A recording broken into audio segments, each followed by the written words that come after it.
Assalamualaikum warahmatullahi wabarakatuh. Salam sejahtera untuk kita semua.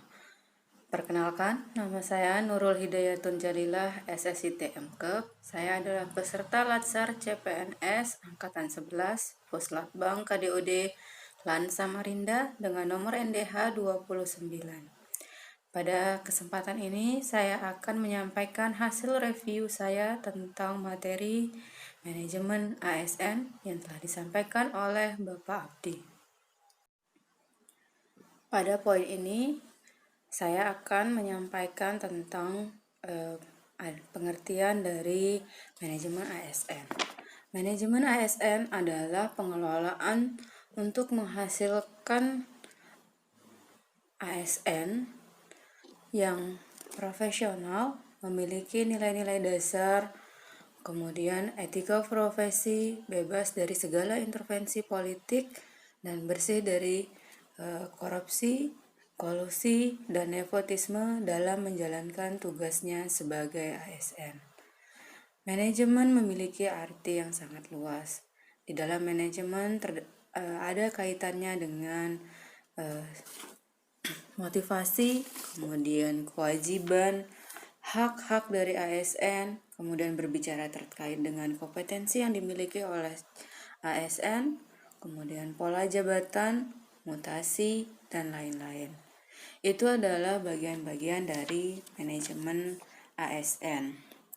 Sehingga sebagai dasar untuk mempelajari tentang manajemen ASN, calon CPNS harus mempelajari juga tentang peraturan perundang-undangan yang mengatur tentang manajemen ASN. Adapun peraturan perundang-undangan yang mengatur tentang manajemen ASN tertuang dalam Undang-Undang Nomor 17 Tahun 2020 yang merupakan perubahan dari Undang-Undang Nomor 11 Tahun 2017 tentang manajemen ASN yang berisikan antara lain tentang hak dan kewajiban seorang ASN, kemudian mutasi, pola jabatan, kemudian tentang hak-hak ASN seperti mendapatkan cuti, kemudian tunjangan kesehatan, tunjangan kerja, tunjangan pensiun, dan lain-lain. Bapak Ibu sekalian, di dalam manajemen ASN telah diatur mengenai kompetensi yang harus dimiliki oleh calon ASN. Adapun kompetensi yang harus dimiliki oleh calon ASN yang pertama adalah kompetensi teknis.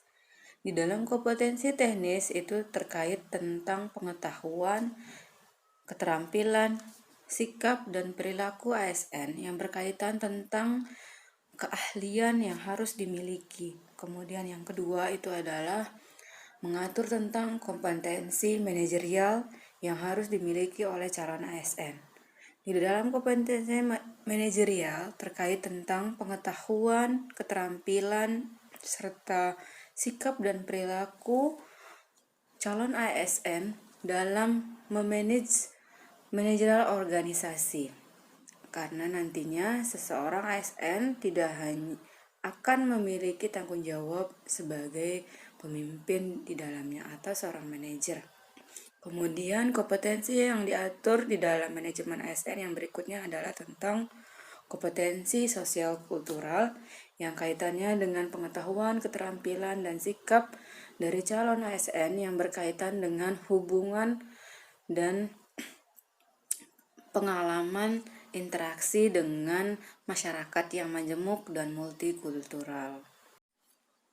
Adapun contoh dari merit system yang dapat kita lihat, contohnya di tempat saya bekerja di Universitas Borneo Tarakan, itu terdapat beberapa kedudukan atau jabatan seperti pemilihan ketua jurusan, kemudian wakil ketua jurusan, dekan, kemudian kepala unit atau kepala biro, sampai dengan pemilihan rektor dilakukan berdasarkan peraturan yang telah ditetapkan oleh universitas yang berisi tentang kualifikasi jabatan fungsional yang harus dimiliki, kompetensi, serta latar belakang kinerja tanpa diskriminasi terhadap latar belakang dari seseorang yang akan menduduki jabatan tersebut.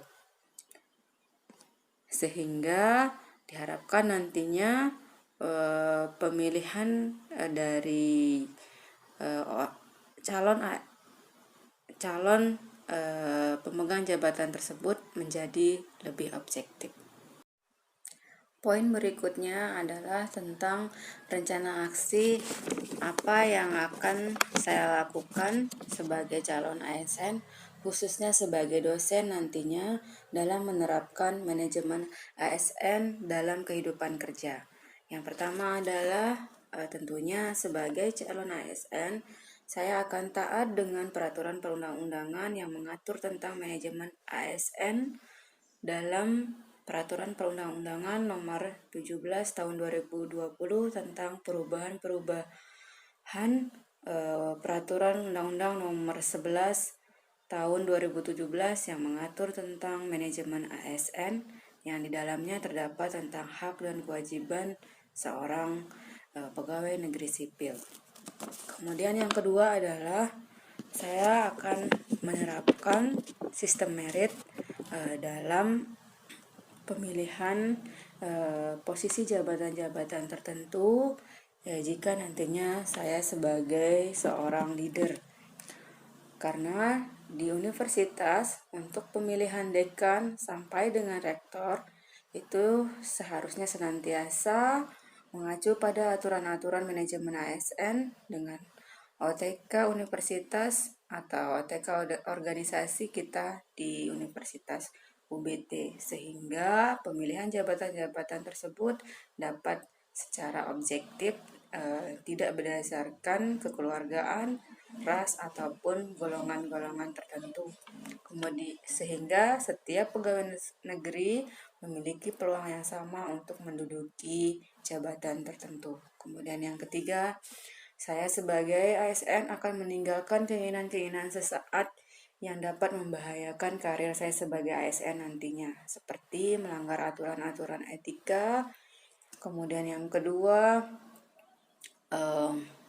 meninggalkan hal-hal seperti melakukan korupsi, kolusi, dan nepotisme, kemudian melakukan tindakan yang tidak baik seperti menggunakan narkoba ataupun tindakan-tindakan asusila yang dapat membahayakan karir serta kehidupan sosial saya.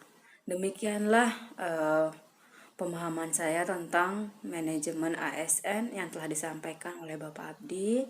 Sekian, terima kasih. Assalamualaikum warahmatullahi wabarakatuh.